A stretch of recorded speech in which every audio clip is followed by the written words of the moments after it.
The psychological game a narcissistic man plays after you pull away. When you finally pull away, a narcissistic man may notice the change immediately. He can sense that your attention and emotional availability are becoming different. At first, he may not confront you or ask what happened. Instead, he may quietly observe your behavior and wait for you to react. He wants to know whether your distance is temporary or becoming permanent. Your emotional attention may have been one of his strongest sources of validation.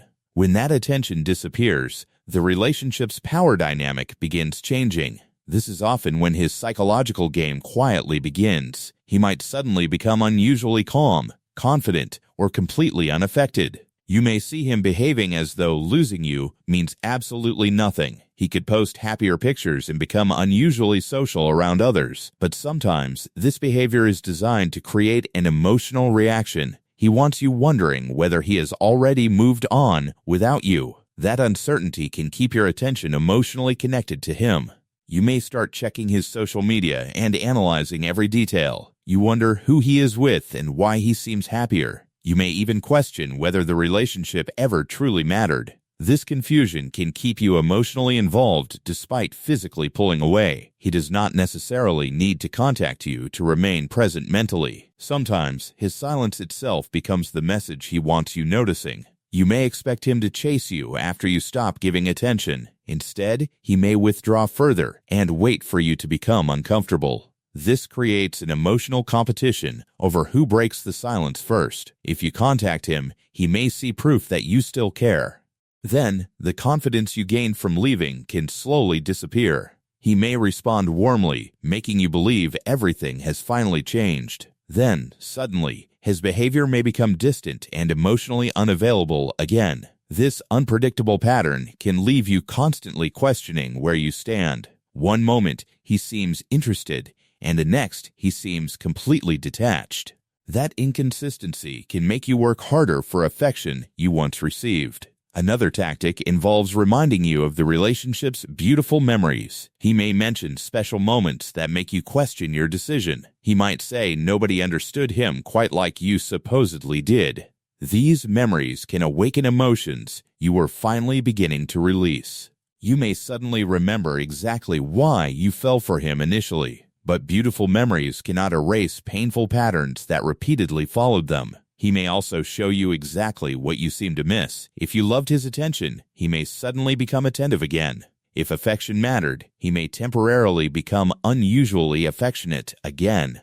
If reassurance mattered, he may suddenly say exactly what you wanted. The danger is believing temporary behavior automatically represents permanent transformation. Real change requires consistency, accountability, self-awareness, and sustained behavioral effort. Without those things, temporary sweetness can restart the same emotional cycle. He may also try creating jealousy without directly admitting what he is doing. He might casually mention another woman or display new social connections. Sometimes, the goal is simply discovering whether you still react emotionally. If you become jealous, he may interpret that as continued emotional investment. Your reaction can unintentionally reveal that he still influences you. That is why emotional neutrality can become incredibly powerful. When you stop reacting, many familiar manipulation strategies lose their effectiveness. He may then become more direct because subtle methods are no longer working. Suddenly, you might receive an unexpected message asking how you have been. The message may appear casual, innocent, and completely harmless on the surface. He may simply say that he was thinking about you recently. Sometimes the message is less about reconciliation and more about testing access. He wants to discover whether the emotional door is still slightly open. Pulling away means removing your emotional participation from the unhealthy dynamic. You stop explaining yourself to someone committed to misunderstanding your intentions. You stop chasing clarity from someone who repeatedly creates confusion. You stop measuring your worth through his reactions and approval. Eventually, you realize you were never supposed to win his psychological game. You were supposed to stop playing it altogether. Pulling away becomes powerful when it comes from clarity rather than revenge. You distance yourself because you finally recognize what the relationship costs. Sometimes, the strongest response to manipulation is genuine emotional independence. Once you stop playing the game, you finally become free from its control.